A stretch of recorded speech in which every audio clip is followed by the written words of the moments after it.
अक्सर लोगों के मन में यह सवाल उठता है कि जब रावण कैलाश पर्वत उठा सकता है तो शिव का धनुष कैसे नहीं उठा पाया और भगवान राम ने कैसे उस धनुष को उठाकर तोड़ दिया।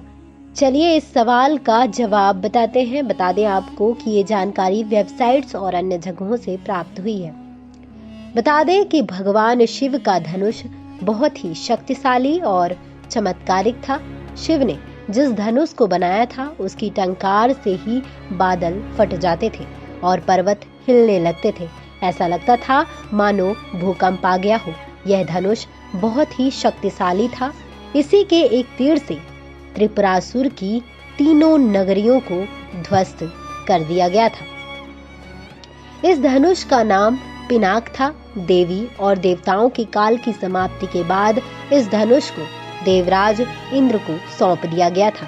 देवताओं ने राजा जनक के पूर्वज देवराज को दे दिया। राजा जनक के पूर्वजों में निमि के ज्येष्ठ पुत्र देवराज थे। शिव धनुष उन्हीं की धरोहर स्वरूप राजा जनक के पास सुरक्षित था। उनके इस विशालकाय धनुष को कोई भी उठाने की क्षमता नहीं रखता था, लेकिन भगवान राम ने इसे उठाकर इसकी प्रशंसा चढ़ाई और इसे एक झटके में तोड़ दिया। श्री रामचरितमानस में एक चौपाई आती है, उठहु राम भजहु भव चापा, मीटहु तात जनक परितापा। इसका भावार्थ है, गुरु विश्वामित्र जनक जी को बेहद परेशान और निराश देखकर श्री राम जी से कहते हैं कि हे पुत्र श्री राम उठो और भव सागर रूपी इस धनुष को तोड़कर जनक की पीड़ा का हरण करो। इस चौपाई में एक शब्द है भव चापा, अर्थात इस धनुष को उठाने के लिए शक्ति की नहीं बल्कि प्रेम और निरंकार की जरूरत थी। यह मायावी और दिव्य धनुष था।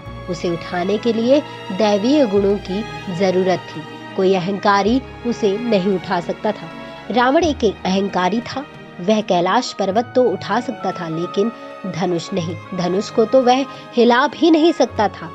वह धनुष के पास एक अहंकारी और शक्तिशाली व्यक्ति का घमंड लेकर गया था। रावण जितनी उस धनुष में शक्ति लगाता, वह धनुष और भारी हो जाता। वहां सभी राजा अपनी शक्ति और अहंकार से हारे थे। जब प्रभु श्री राम की बारी आई तो वे समझते थे कि यह कोई साधारण धनुष नहीं बल्कि भगवान शिव का धनुष है। इसीलिए सबसे पहले उन्होंने धनुष को प्रणाम किया, फिर उन्होंने धनुष की परिक्रमा की और उसे संपूर्ण सम्मान दिया। प्रभु श्री राम की विनयशीलता और निर्मलता के समक्ष धनुष का भारीपन स्वतः ही तिरोहित हो गया और उन्होंने उस धनुष को प्रेम पूर्वक उठाया और उसकी प्रत्यंचा चढ़ाई और उसे झुकाते ही धनुष खुद ब खुद टूट गया।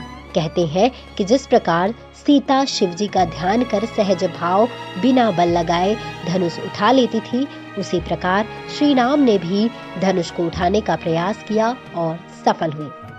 ये जानकारी वेबसाइट्स और अन्य जगहों से प्राप्त हुई है। ये जानकारी आपको कैसी लगी, आप हमें कमेंट बॉक्स में कमेंट कर जरूर बताएं। नेक्स्ट टाइम स्पिरिचुअल से श्रुति